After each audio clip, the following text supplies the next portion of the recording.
Meus amigos e amigas, estamos começando mais uma meditação nesta noite. Você que nos acompanha aí pela live, eu quero dar boa noite a você e convidar que possamos fazer mais um tempo aqui de meditação. Sem meditação, a gente não cresce na nossa vida espiritual, nos ensinam os santos. Por isso, é importante a gente parar, não é? Sobretudo assim, à noite, depois de um dia de trabalho, né? E deixar um pouco Deus falar no nosso coração, ok? O que nós vamos conversar hoje? Vamos conversar sobre um assunto que afeta muitas pessoas, o esgotamento espiritual. Inclusive, eu coloquei aí no meu Facebook, né, uma reflexão rápida sobre isso, um vídeo, né, inclusive sobre um livro que eu escrevi com esse tema, né, esgotamento espiritual. Por que isso? Há mais ou menos uns 15 ou mais anos atrás, eu participei de um encontro da Renovação Carismática Católica aqui em Aparecida, né, encontro nacional, e a equipe, né, nacional pediu que eu fizesse uma palestra exatamente sobre isso, né? Esgotamento espiritual. Porque algumas pessoas, às vezes, se sentem assim cansadas, desanimadas, às vezes começaram uma vida cheia de fervor no Espírito Santo, mas depois vão se cansando, vão desanimando, vão ficando pelo caminho, não é? Então, é sobre isso que nós queremos conversar. Realmente isso acontece, ok? Vamos pedir a graça de Deus, vamos pedir que o Senhor nos ilumine nesta noite com o teu Santo Espírito.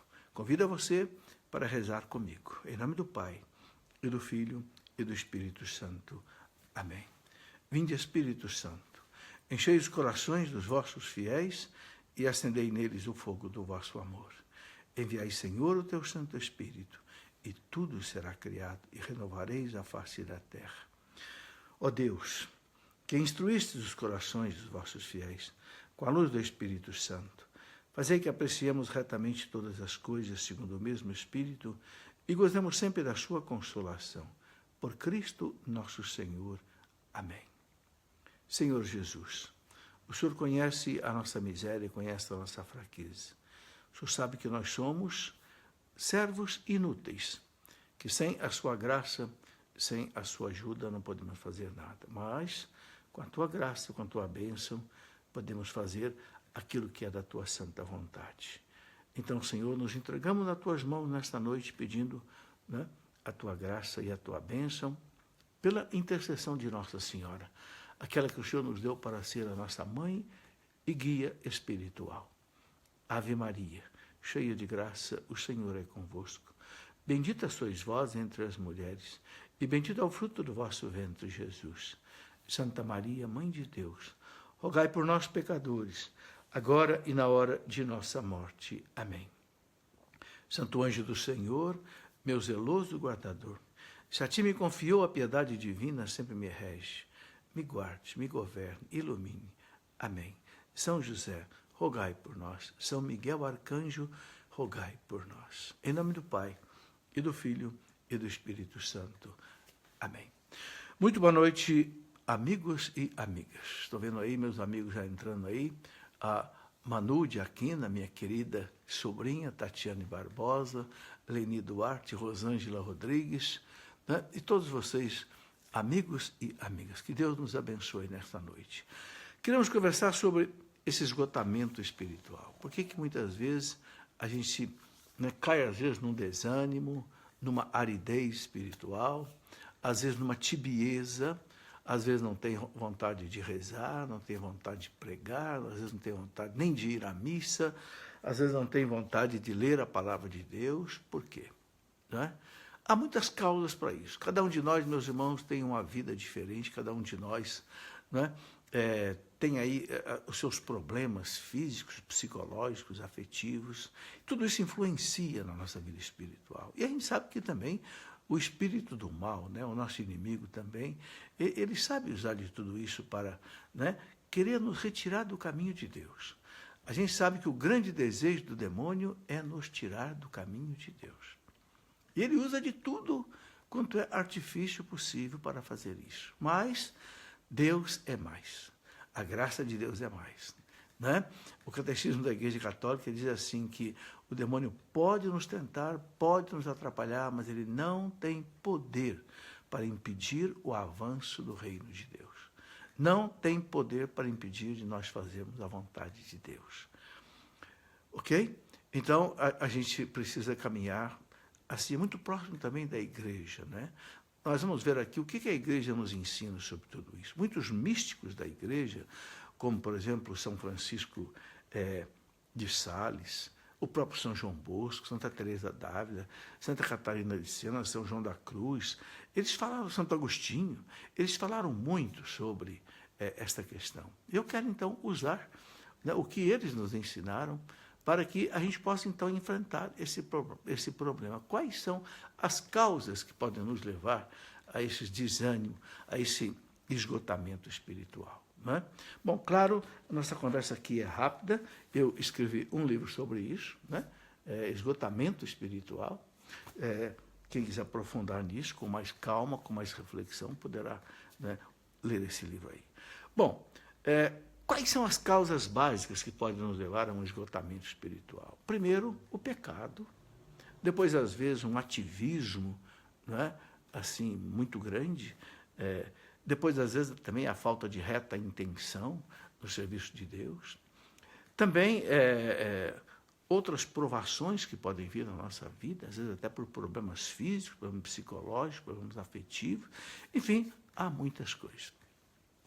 Vamos aqui analisar alguns pontos que eu considero mais importantes e com a ajuda dos santos da igreja que são especialistas neste assunto.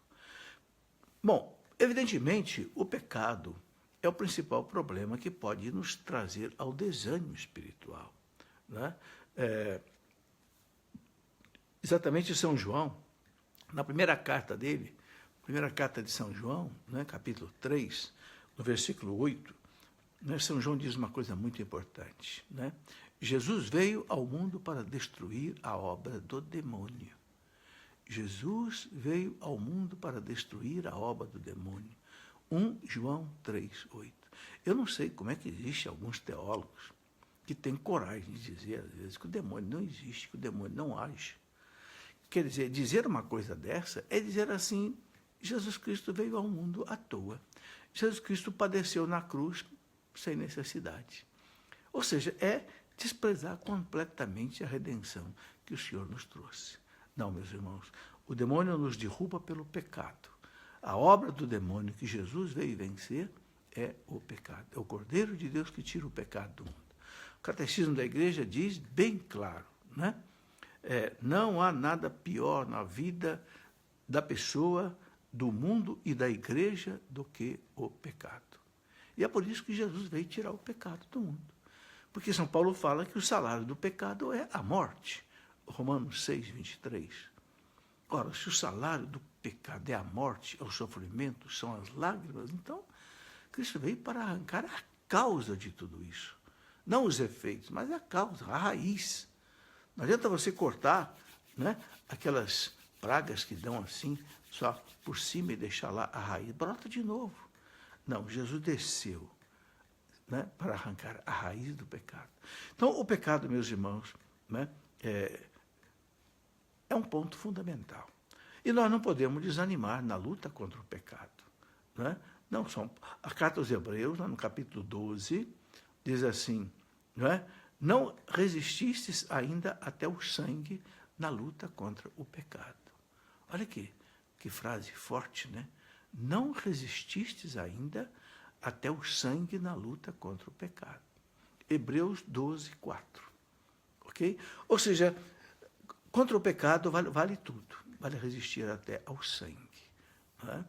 Isso faz lembrar, me lembro, por exemplo, né, São Francisco de Assis, que um dia se jogou em cima de um roseiral cheio de espinhos para aplacar, né, aquele fogo do sexo nele. Era um jovem. Inclusive, lá na Basílica de São Francisco de Assis, lá em Assis, existe, inclusive, um roseiral onde as roseiras não têm espinhos. Dizem as pessoas, dizem a tradição, que é um milagre que aconteceu por causa desse fato, né, de São Francisco. É um caso de um santo que se jogou na neve, sem roupa, para que o fogo do gelo, não é, queimasse a sua pele e ele deixasse aquela paixão desordenada. Bem, são as nossas tentações. Então, o pecado, meus irmãos, é exatamente isso. Agora, nós temos que entender o seguinte: nós só vencemos o pecado com a graça de Deus. Não adianta a gente querer lutar sozinho. São Paulo diz, é Deus que opera em nós o querer e o fazer. Filipenses 2,13. Então, nós temos que nos aproximar de Deus, nos agarrar com Deus. É Deus que opera em nós o querer e o fazer. É Ele que dá força para a gente. É Ele que dá luz para nós vencermos o pecado. Não é? E São Paulo fala uma coisa muito bonita, né, na carta aos Efésios, capítulo 3, versículo 20. Eu vou citando aqui essas citações, porque eu preparo essa aula e eu vou marcando as citações, porque depois você poder repetir aí. Né? A primeira que eu falei, Deus opera em nós, o querer e o fazer, é Deus que nos capacita, de São Paulo, né? É Filipenses 2,13. Mas em Efésios 3,20, São Paulo também diz uma coisa muito interessante. Deus é capaz de fazer em nós infinitamente mais do que aquilo que nós podemos pedir. Olha que bonito. Deus é capaz de fazer em nós, e São Paulo fala infinitamente mais do que aquilo que nós somos capazes de pedir. Porque, na verdade, às vezes a gente não sabe nem o que pedir. São Paulo diz, o Espírito opera em nós, age em nós com gemidos inefáveis. Que gemidos inefáveis são isso? Muitos aplicaram isso ao dom das línguas também, mas é mais do que isso. Né? É a nossa alma que não sabe, às vezes, pedir a Deus o que ela precisa. Então, o próprio Espírito que está em nós, porque somos templos do Espírito Santo, é outra coisa que não podemos perder a consciência. O Espírito, então, age em nós. Né? Sabe, meus irmãos, é preciso a gente entender isso. Jesus contou uma parábola muito interessante, lá em Mateus 4,26. Ele disse que o homem lança a semente na terra, ele aduba a terra, lança a semente na terra, né? Coloca lá a água e ele vai dormir. E ele não sabe como, a semente vai brotando, vai brotando. Né? Não depende da força do homem fazer a semente brotar. Depende sim dele arar a terra, adubar a terra, corrigir o solo, regar a planta, mas o fazer crescer, esse milagre da semente se transformar numa árvore que dá frutos, essa semente que tem a programação genética toda dentro dela, né? Os ácidos RNA, DNA que fazem a planta, é Deus quem faz. Então, na nossa alma também, é o Espírito Santo que faz crescer em nós essa vida espiritual. Então, nessa luta contra o pecado, né, em que Jesus manda a gente vigiar e orar, né, porque o espírito é forte, mas a carne é fraca. Sabe, meus irmãos, isso aí é uma recomendação muito forte de Jesus. Vigiai e orai. Orai, nós sabemos o que é. São Paulo fala, orai sem cessar. Orar sem cessar não quer dizer você ficar 24 horas aí de joelho ou 24 horas na igreja. Né? Claro, tem as carmelitas descalças, as enclausuradas que, né, oram o dia inteiro. Nós que trabalhamos, nós que estamos aí na vida do mundo, temos que fazer a nossa atividade profissional. E o nosso trabalho é importantíssimo diante de Deus. O nosso trabalho bem feito é uma oração. Né? Mas quando São Paulo diz lá na carta aos Tessalonicenses, 1 Tessalonicenses 5,17, ele diz, sede sempre alegres, orai sem cessar. Engraçado, São Paulo liga as duas coisas. Sede sempre alegres, orai sem cessar. Uma coisa está ligada com a outra. A alegria do cristão está ligada com a oração. Não é? Porque a oração é que traz a força. É estar com a alma ligada em Deus, mesmo trabalhando. Mesmo você na cozinha, mesmo você aí no seu consultório, você na sua casa, né? Você pode, né, estar aí com a mente ligada, o coração ligado em Deus. Né? Então, isso é muito importante. Então, aí, o primeiro ponto que pode levar a gente a um desânimo espiritual, a um abatimento espiritual, a um esgotamento, realmente é a vida em pecado. Então, temos que examinar. Por isso que a confissão é muito importante. Quando eu passo um mês sem me confessar, eu sinto falta da fortaleza de Deus. Porque a confissão, ela, além de tirar os nossos pecados, que é esse câncer que mina a nossa alma, além disso, a confissão, ela robustece a alma.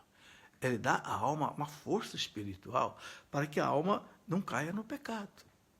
Então, o grande remédio, meus irmãos, contra o pecado, além do que a igreja ensina, né?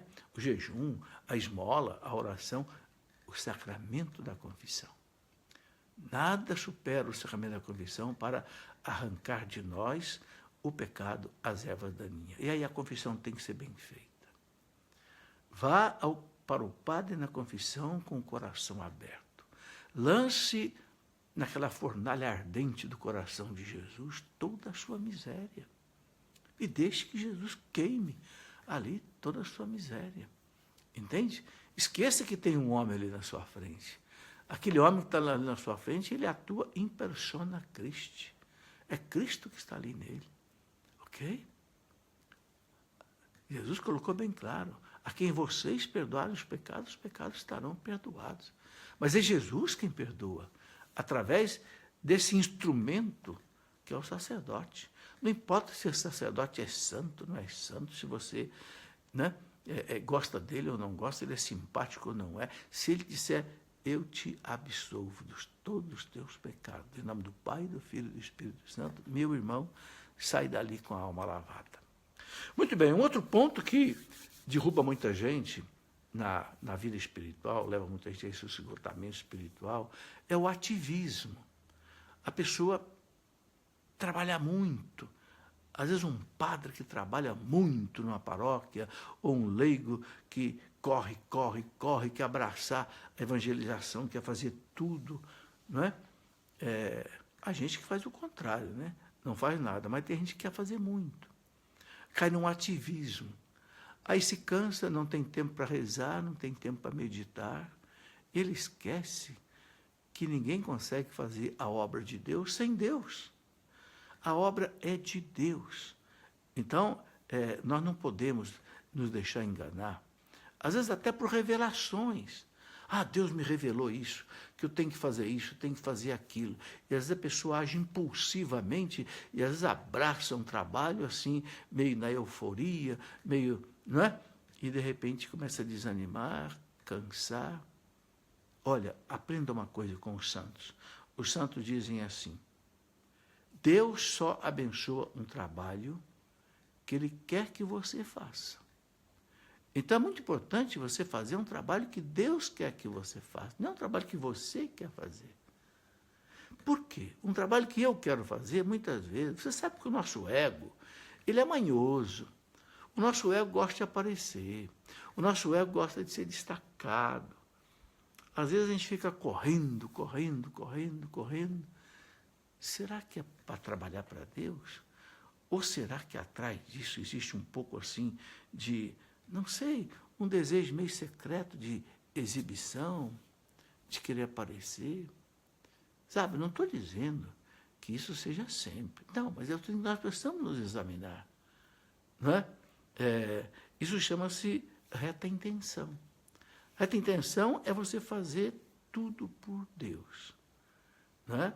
São Paulo fala lá na primeira carta aos Coríntios, no capítulo 10, versículo 31, São Paulo diz assim, 1 Coríntios 10, 31, São Paulo diz assim, quer comais, quer bebais, quer façais qualquer outra coisa, faça em nome do Senhor Jesus.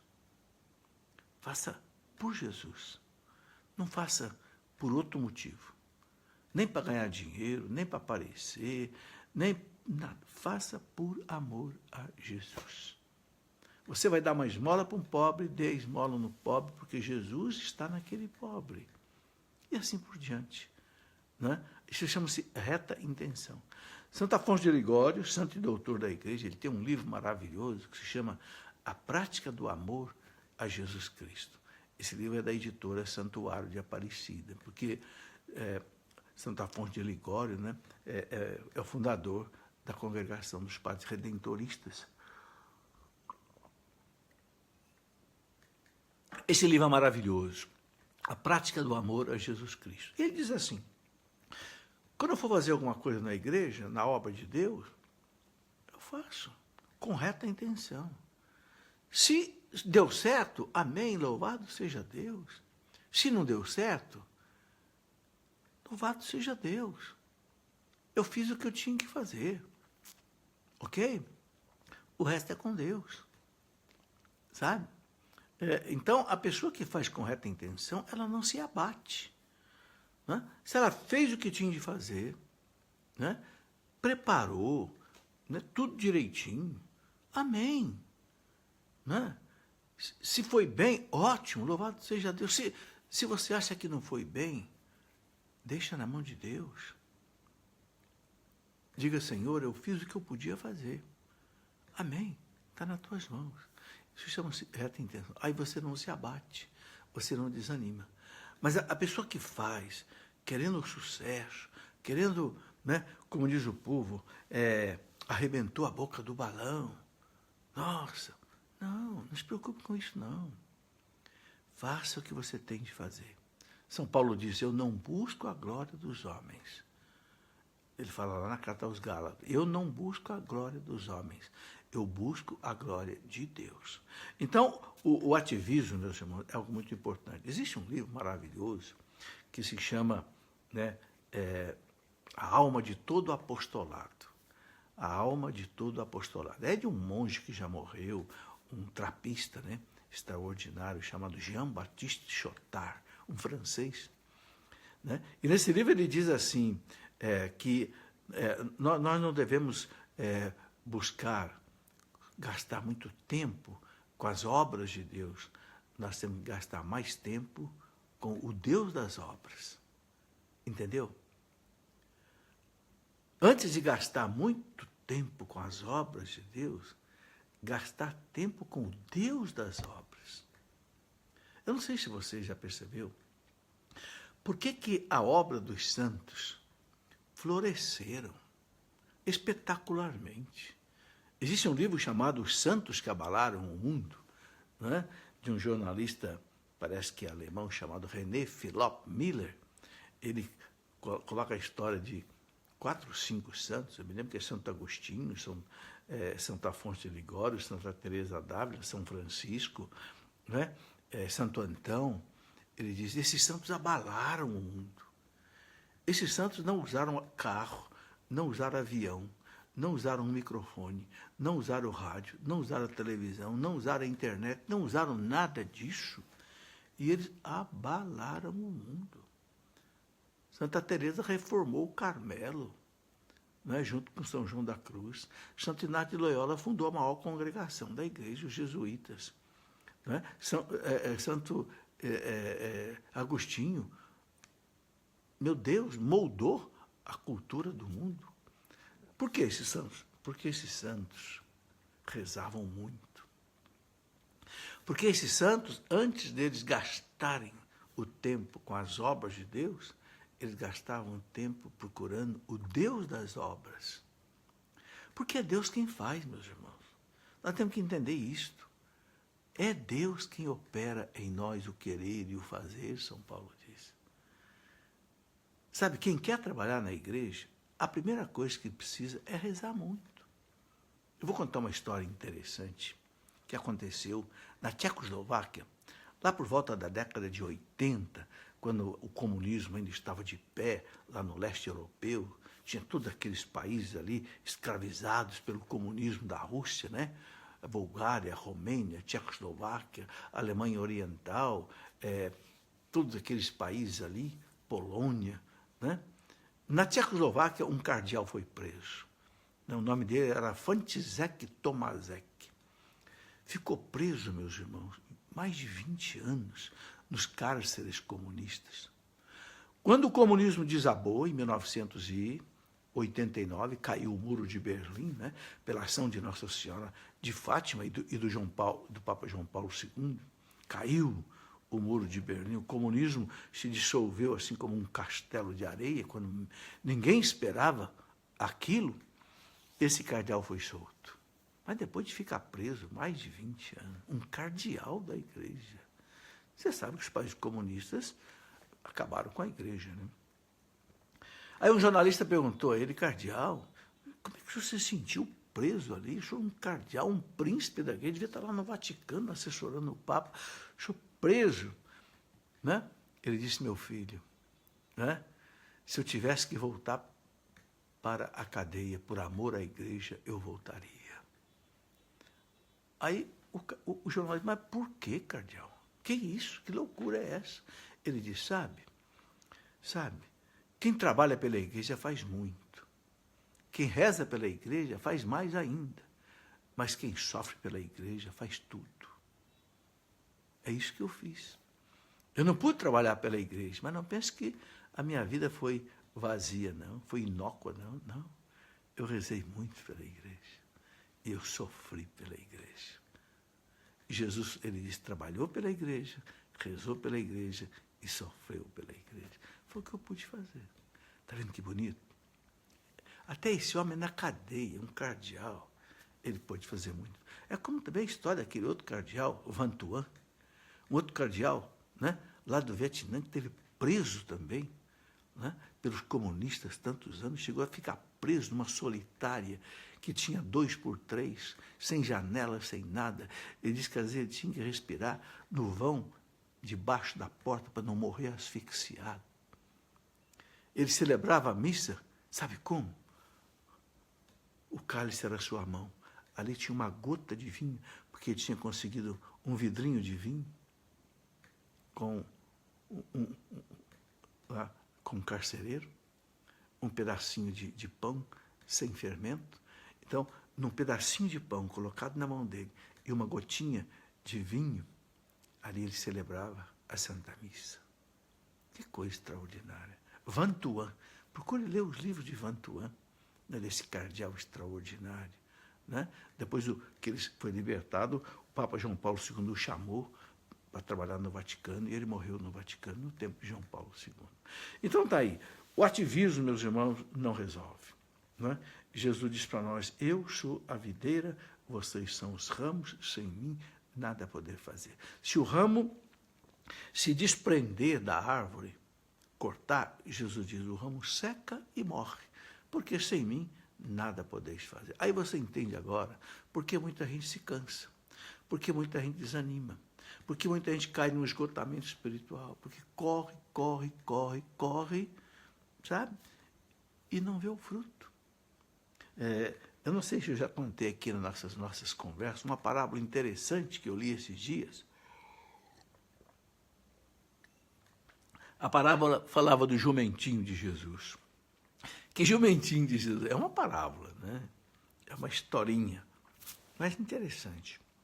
Diz que aquele jumentinho que Jesus usou para entrar em Jerusalém, ali, e o povo o aclamou, colocou ramos no chão e aplaudiu, hosana, bendito aquele que vem em nome do Senhor, o filho de Davi, hosana no mais alto. Aquele jumentinho, né? Depois ele chegou lá para a mãe, né? E disse, mãe do céu, só não sabe como me aplaudiram, só não sabe como é que eu sou importante, me aplaudiram tanto, eu entrando em Jerusalém. Aí a mãe disse, meu filho, não é você que eles aplaudiram. É, mãe, fui eu sim. Então vamos fazer o seguinte, volte lá sozinho, faça o mesmo trajeto agora, sem carregar Jesus em cima. E depois você me conta. Aí o jumentinho foi lá e fez o mesmo trajeto, não recebeu aplauso nenhum. As pessoas jogaram pedra nele, quiseram bater nele. E ele chegou em casa chorando, reclamando, mãe, ninguém mais deu bola para mim. Eu disse, pois é, meu filho. As pessoas estavam aplaudindo Jesus. Você é importante quando você carrega Jesus. Quando você não carrega Jesus, você não vale nada. É um jumentinho inútil. Entendeu o sentido da parábola? Nós também, meus irmãos. Quando a gente carrega Jesus conosco, são aplausos. As coisas acontecem, a obra acontece, mas quando a gente vai sozinho, não dá, não vai. Entendeu? O jumentinho de Jesus, essa história é muito interessante. Mas uma reflexão interessante que São Paulo faz, na segunda carta aos Coríntios, capítulo 4, versículo 7, São Paulo diz assim uma coisa que me impressiona muito. São Paulo diz assim: nós trazemos esse tesouro em nós. Que tesouro? A Santíssima Trindade. Nós somos templo da Santíssima Trindade. Isso é dogma de fé. É dogma de fé. Que se nós não estamos em pecado mortal, Deus habita no nosso coração. Mais intensamente ou menos intensamente, conforme a nossa maior intimidade com Deus. Os santos tinham, né, Deus mais intensamente neles, né? Mas todo mundo tem. Mas São Paulo diz assim: nós trazemos esse tesouro em nós, mas num vaso de barro, que pode se quebrar com facilidade. E São Paulo fala por quê? Para que a gente compreenda que todo o poder que existe em nós não vem de nós, mas vem de Deus. Então a Ele toda a glória, toda a honra, todo o louvor, toda a majestade. Como diz o Salmo 113, né? Versículo 1, não a nós, Senhor, não a nós, mas a vós, e só a vós toda a glória. Né? Então, sabe, nós somos vasos de barro, não adianta. Pobre daquele trabalhador da vinha do Senhor, que não for, como disse o Papa Bento XVI, humilde servo da vinha do Senhor. Que coisa bonita. Ele é eleito Papa, eleito a maior autoridade da Igreja. Bento XVI se apresenta assim: sou apenas humilde servo da vinha do Senhor. Ou seja, não sou nada. Né? Sou Papa, mas não sou nada. É o Senhor que me conduz. Sabe, então, essa expressão de São Paulo eu gosto muito. Né? 2 Coríntios 4, 7, vasos de barro. Né? Mas tem uma coisa bonita, meus irmãos. São João, no capítulo 14, versículo 23, na Santa Ceia, né? Você sabe que a Santa Ceia vai do capítulo 13 até o capítulo 17. Na Santa Ceia, Jesus disse uma coisa muito interessante, muito importante. Ele diz assim, né? Se me amais, guardareis as minhas palavras. Meu Pai o amará, e viremos a ele e faremos nele a nossa morada. Você já pensou bastante nessa frase? Deus está dizendo que vai fazer a morada dele em nós. Por que Deus permitiu que aquele templo de Jerusalém fosse arrasado completamente no ano 70 depois de Cristo, e esse templo nunca mais foi reconstruído?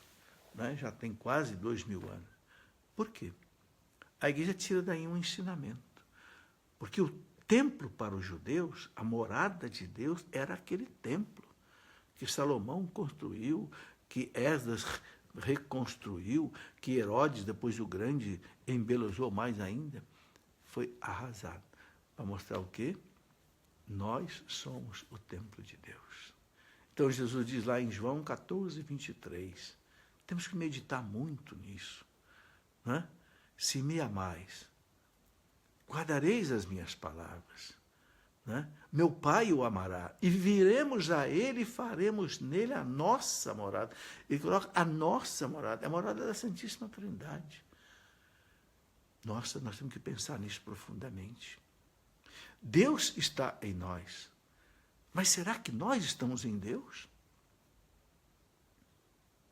Ou será que Deus é um desconhecido dentro de nós, que a gente não para conversar com Ele? Não para tomar consciência disso. Senhor, eu sou o teu templo, eu sou a tua morada. Então, Senhor, me dá a graça de ser uma morada pura, uma morada santa, uma casa limpa, para que o teu Espírito habite numa casa pura.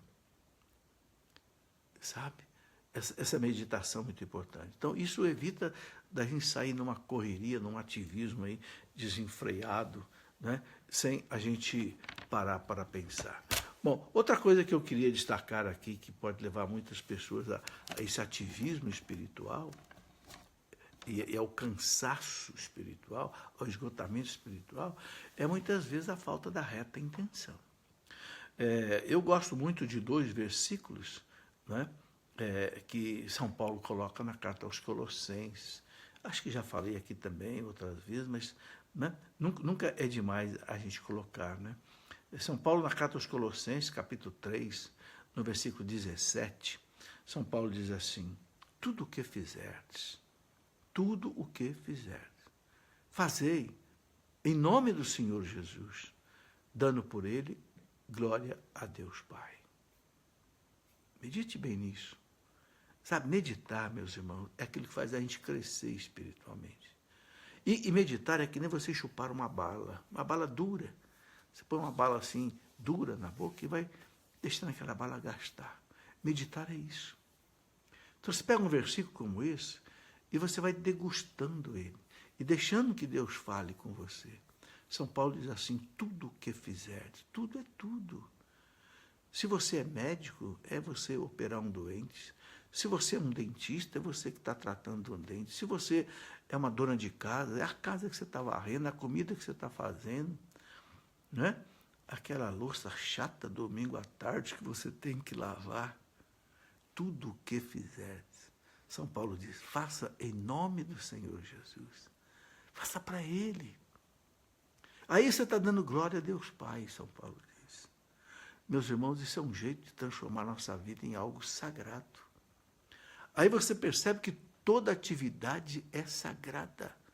Nós não podemos separar a nossa vida numa parte profana e numa parte sagrada. Não, quando eu estou na igreja rezando, estou no grupo de oração rezando, quando eu estou no meu quarto rezando, é uma atividade sagrada. Mas que eu não estou lavando prato, lavando louça, lavando camisa, varrendo a casa, aí não é sagrado. É sagrado, sim, senhor. Você está construindo o reino de Deus. Que coisa importante isto. Né? É aquela história daquele presidente americano que um dia passou lá numa obra, né? E viu lá os pedreiros trabalhando e perguntou para um: o que você está fazendo? Ele disse: o senhor não está vendo? Eu estou carregando esse carrinho de massa aqui. Aí perguntou para o outro: o que você está fazendo? Eu estou carregando esses tijolos aqui para o pedreiro ali. Aí um terceiro que estava carregando lá um saco assentando tijolos. O que você está fazendo? Ele disse: eu estou construindo uma catedral. Eu estou construindo uma catedral. Olha a diferença. Todos ali estavam construindo uma catedral, mas um estava apenas carregando tijolo, o outro estava apenas carregando massa. Mas um disse: não, eu estou construindo uma catedral. Meus irmãos, entendamos isso. O trabalho é sagrado para Deus. Né? O trabalho é sagrado. Faça um trabalho com reta intenção. Sabe? Aí você nunca vai lamuriar, reclamar. Faça em nome de Jesus, dando por ele glória a Deus Pai. Aí o trabalho seu vai ser um trabalho sagrado. Nós não estamos carregando tijolos. Nós não estamos apenas carregando um carrinho de massa, meus irmãos. Nós estamos construindo o reino de Deus. Lembre-se disso. Se a gente não tiver um ideal muito alto na vida, meus irmãos, a gente desanima, a gente cansa, a gente cai no esgotamento espiritual. Quando as coisas não dão certo, quando as pessoas não vêm ajudar a sua obra, quando, não é, você chama e ninguém vem, e ninguém ajuda, e você tem vontade de desanimar de tudo, não é? Não, entendeu? Não desanima não, porque eu estou construindo o reino de Deus. No meu silêncio, na pequenez do meu trabalho, eu estou construindo o reino de Deus. Chama-se reta intenção. Quando a gente não trabalha com reta intenção, a gente se cansa, desanima e pode cair no esgotamento espiritual. Mas quando eu trabalho com reta intenção, estou fazendo por Deus e para Deus.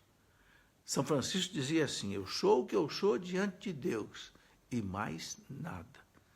E aí São Paulo fala lá em Colossenses 3:23, tudo o que fizerdes, fazei de bom coração, não para os homens, mas para o Senhor, certo de que recebereis a herança das mãos do Senhor.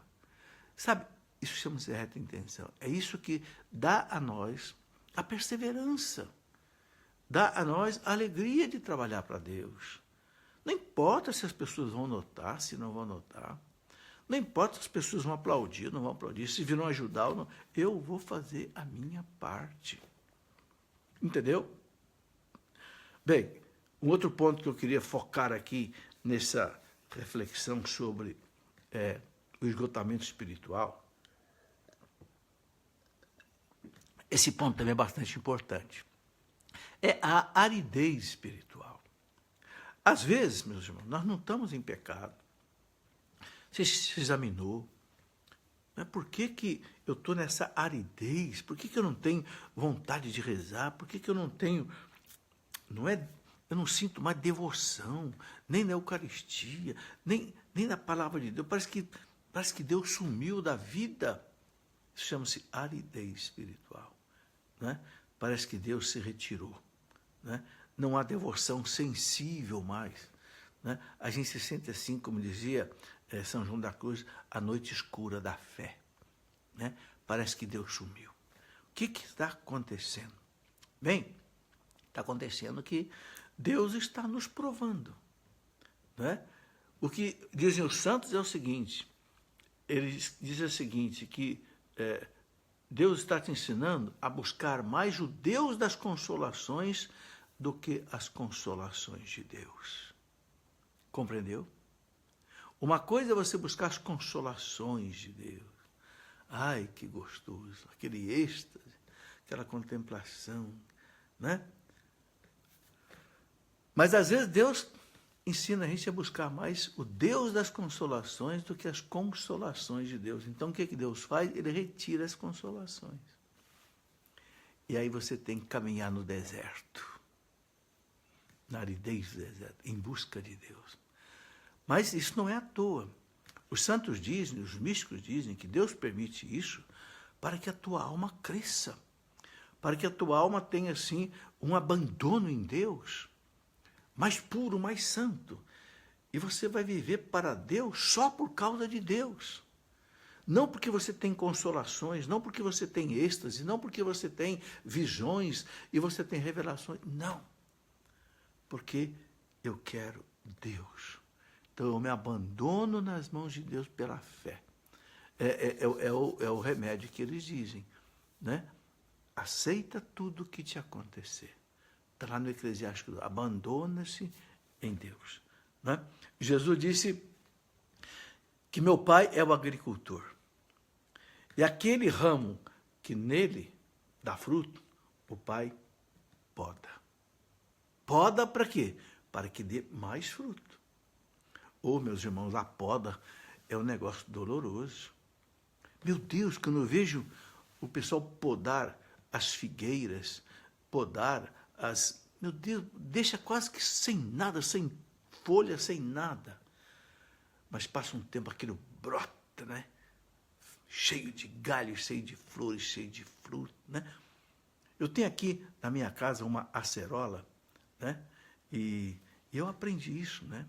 Depois que ela dá os frutos e tal, eu dou uma boa poda nela. Teve gente que até achou ruim comigo, você vai matar a acerola. Não. Daqui a pouco ela volta, aqueles galhos, aquela volta com tudo, né? Nossa, dá tanta acerola que parece uma hemorragia na árvore. Tanta acerola que dá. Deus nos poda. Entende? A poda é dolorosa, né? Mas fica quieto, deixa Deus podar. Né?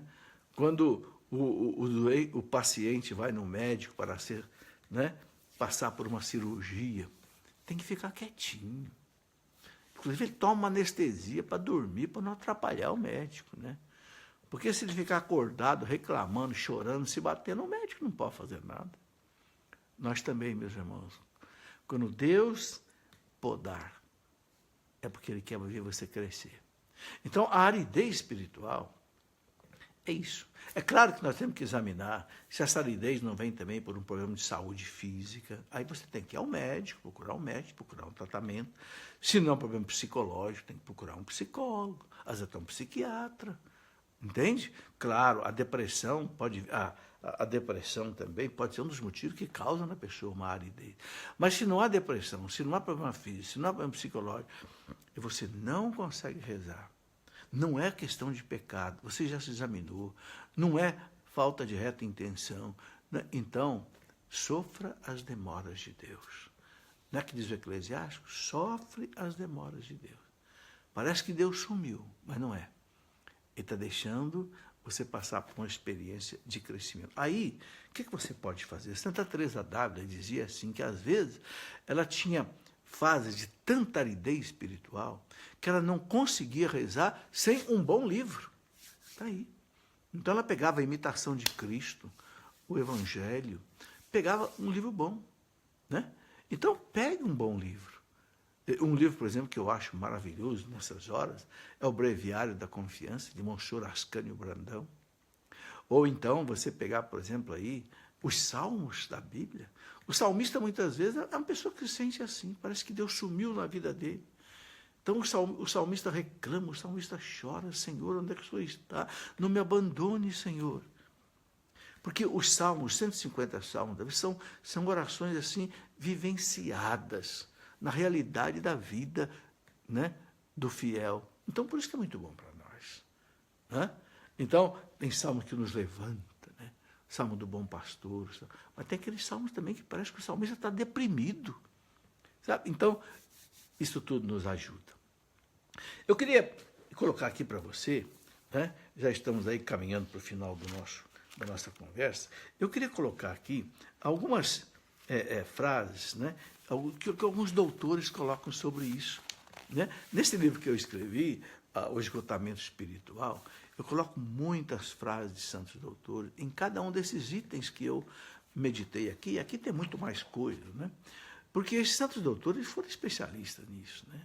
A minha escola, meus irmãos, é a escola dos santos doutores, há muito tempo. Então, aqui, por exemplo, Santa Catarina de Sena, no livro Diálogos, Diálogos é uma conversa dela com o pai, né? O pai diz para ela, concedo as consolações espirituais de acordo com as necessidades da sua santificação e do seu aperfeiçoamento. Que não se fique correndo atrás de consolações. Ninguém deve desejar satisfações e visões espirituais. Aspire-se somente à virtude. Então está aí.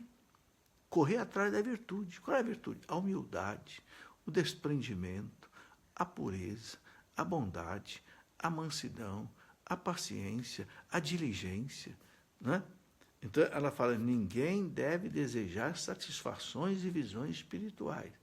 Aspire-se somente à virtude. Procure o doador, não as doações.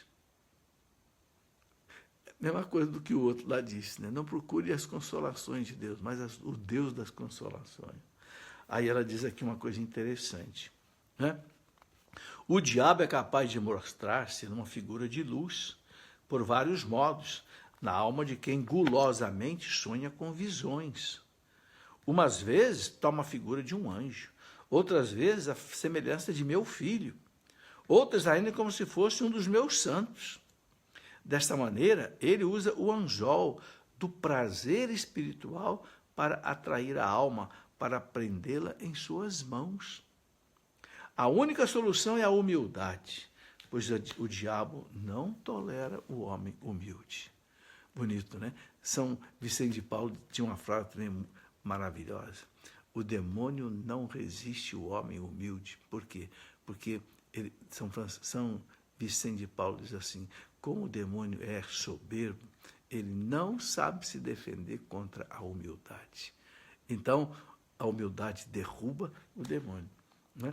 E Santa Catarina de Sena ainda diz aqui assim, se for o demônio em forma de luz, sua presença inicialmente produzirá alegria, mas pouco a pouco ela irá desaparecendo, até transformar-se em tédio, trevas e remorso de consciência.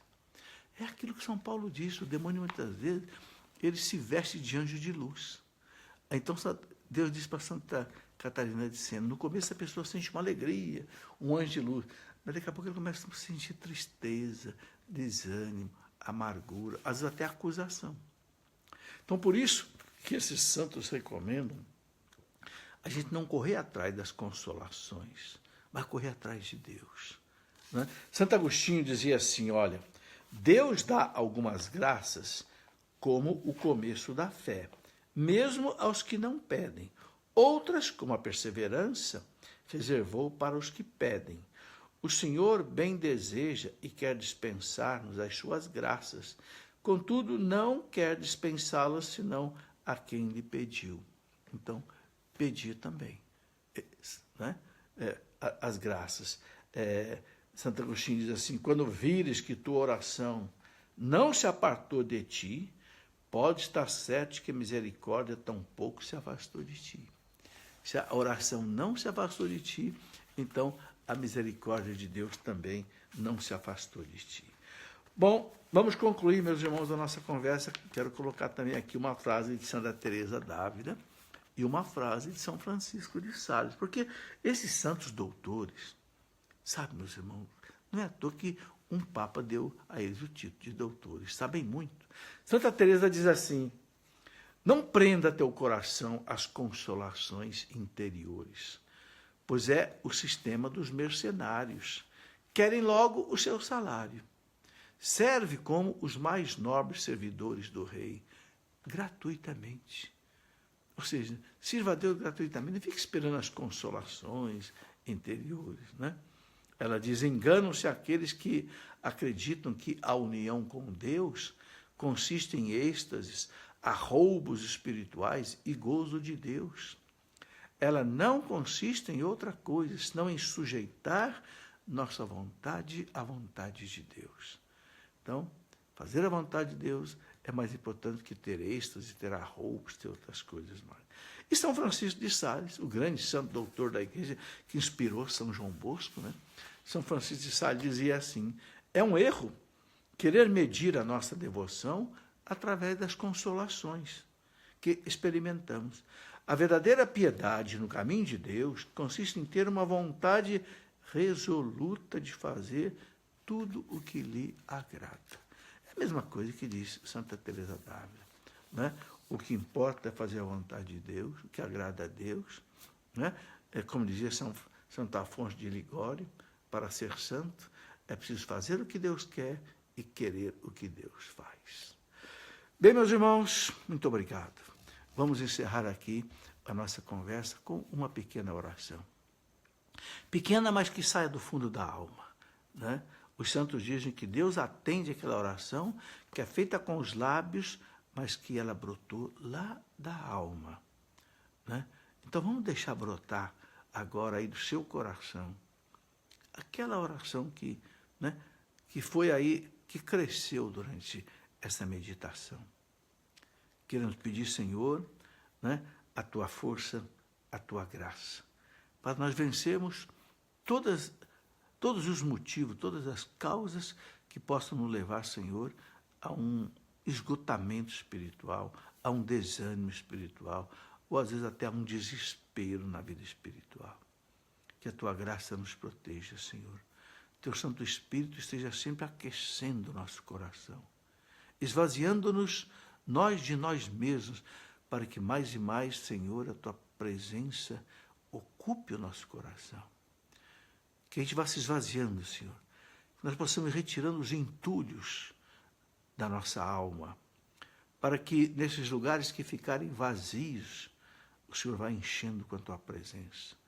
A tua intensidade dentro de nós vai ficando cada vez mais forte, para que nós possamos, Senhor, fazer as tuas obras, né? Mas através de vós mesmo, Senhor. Não através da nossa correria, não através da nossa miséria, mas deixar que o Senhor mesmo atue em nós. Então as pessoas se transformem. Então as pessoas, ouvindo a nossa voz, ouça, Senhor, a tua voz.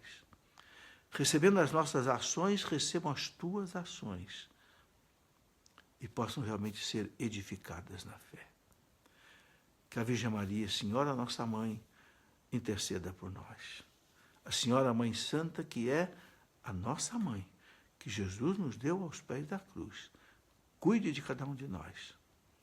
Transforme cada um de nós à imagem e semelhança de Jesus, como é da vontade de Deus.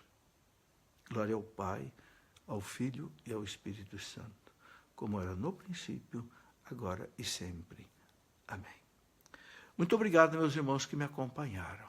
Deus seja louvado por mais essa oportunidade que Deus nos dá. Que Deus te abençoe. Que Deus te dê uma boa noite. Que nesta noite a Santíssima Trindade na tua alma frutifique no seu coração. Faça você mais e mais a imagem e semelhança de Jesus. Muito obrigado. Boa noite. Fique com Deus.